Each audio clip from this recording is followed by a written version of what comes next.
Assalamualaikum, Maha Sarfazi here. Today we will discuss the current affairs of 20th and 21st Feb 2023. सबसे पहले देखते हैं कि 20th Feb के कौन से इम्पोर्टेंट पॉइंट्स हैं। अच्छा, इस तरह से मैंने किया है कि नेशनल के पॉइंट्स एक स्लाइड पे मेंशन किए हैं और इंटरनेशनल के पॉइंट्स दूसरी स्लाइड पे, क्योंकि ये मसला होता है ना, मतलब आप लोगों को ठीक तरह से नज़र नहीं आता। अच्छा, सबसे पहला पॉइंट है कि article 105 of constitution of Pakistan deals with parliamentary privileges. तो मैं आप लोगों को एक बात बताती हूँ सॉरी, कि ये हमारा जो कॉन्स्टिट्यूशन है 1973 का, आप लोगों को पता है देयर आर 280 आर्टिकल्स, ठीक है। तो जो एग्जामिनर है, जो इम्पॉर्टेंट आर्टिकल्स होते हैं उनके बारे में हमसे पेपर में पूछता रहता है, ठीक है। भी रिसेंटली एक पेपर आया हुआ था, उसमें कुछ ने पूछा हुआ था, लोगों ने याद रखना है जो मैं आप लोगों को बताऊंगी, ठीक है। दूसरे नंबर पर है human rights minister of Pakistan, इस वक्त कौन है, एंड ही इज़ रियाज अहमद पीरजादा।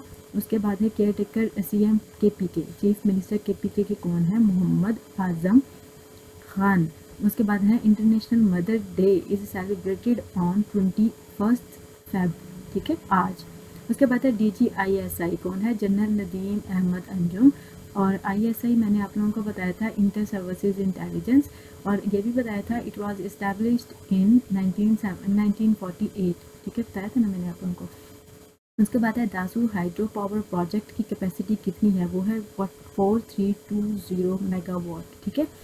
ये जो है दासू हाइड्रो पावर प्रोजेक्ट जो है ये इंडस रिवर पे इस्टेब्लिश हो रहा है और अंडर कंस्ट्रक्शन है अभी, और KPK में है, ठीक है।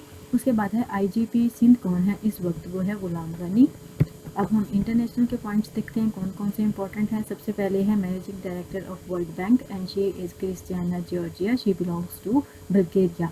उसके बाद है FB and Instagram owner Meta will launch a paid subscription service.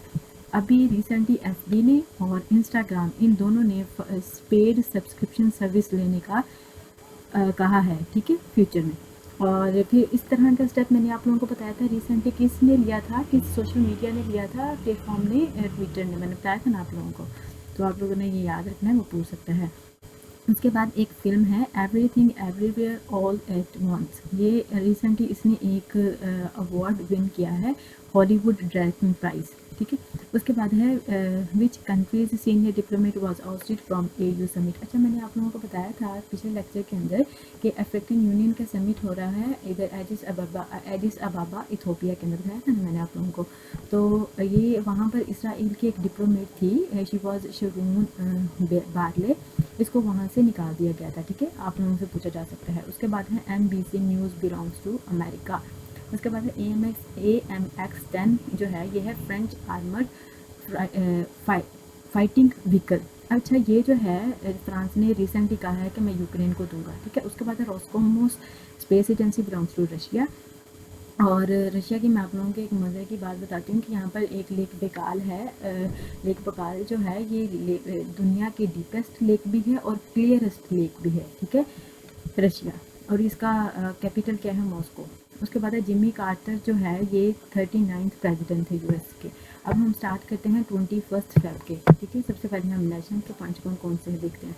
सबसे पहले नेशनल एक्शन प्लान जो गवर्नमेंट ऑफ पाकिस्तान है उसने कब लिया था, वो लिया था दिसंबर 2014 के अंदर। और क्यों लिया गया था, क्योंकि टेररिज्म को कम्बैट करना था, ठीक है। उसके बाद है केयर टेकर CM पंजाब कौन है, वो है Mohsin Naqvi, CM chief minister. उसके बाद article 17 of constitution of Pakistan deals with freedom of association, ठीक है। उसके बाद है कलांकर लेक जो है ये सिंध के अंदर है, उमरकोट में, ठीक है, उमरकोट के अंदर सिंध का एरिया है। उसके बाद है ये 5th पॉइंट स्टार्ट करने से पहले मैं आप लोगों का एक थोड़ा सा माइंड बना देती हूँ, आप लोगों को समझा देती हूँ बात, ठीक है। वो ऐसे है कि मैंने आप लोगों को पिछले लेक्चर के अंदर बताया था कि पाकिस्तान जो है ये एक एग्रीकल्चरल कंट्री है ना, आप लोगों को बताया था ना मैंने। तो एग्रीकल्चर के अंदर हम ज़्यादातर यही समझते हैं, हमें लगता है कि एग्रीकल्चर के अंदर सिर्फ क्रॉप्स आती हैं, मतलब फसलें वगैरह आती हैं, तो ऐसी ही नहीं है। ये जो एग्रीकल्चर है इसके अंदर लाइफ स्टॉक्स भी आते हैं, जिस तरह से ये गोट्स होती हैं, काउस वगैरह, ये लाइफ स्टॉक भी एग्रीकल्चर के अंदर आता है। इसके अलावा ये जो फिशेज़ का बिजनेसेस वगैरह होते हैं, फिशरीज़ वगैरह भी इसी के अंदर आती हैं, ठीक है। तो ये जो 5th पॉइंट है इसके अंदर ये बता रहे थे कि फ्लड्स जो भी रिसेंटली आए हैं उसकी वजह से एग्रीकल्चर सेक्टर को कितना नुकसान हुआ है, ठीक है। तो वो ये कह रहे थे कि इसकी वजह से पाकिस्तान के अंदर क्रॉप्स को, ठीक है, सिर्फ क्रॉप्स को मतलब फसलों को 82% नुकसान हुआ, 82%। और मैंने आप लोगों को बताया था कि पाकिस्तान जो है राइस को एक्सपोर्ट करता है, तो फ्लड्स की वजह से हमारी एक्सपोर्ट्स भी राइस की कम हुई थी, ठीक है। और इसकी वजह से कितने हेक्टेयर, मिलियन हेक्टेयर का नुकसान, मिलियन हेक्टेयर कितने हमारे एरिया इसकी फ्लड के अंडर आ गया था, मतलब इसकी मद में, ठीक है। वो था 1.78 मिलियन हेक्टेयर, ठीक है, ये आप लोगों ने याद रखना है। और इसके अलावा लाइफ स्टॉक जो है, काउज मतलब गोट्स वगैरह, उनको कितना नुकसान हुआ था, वो था 17%।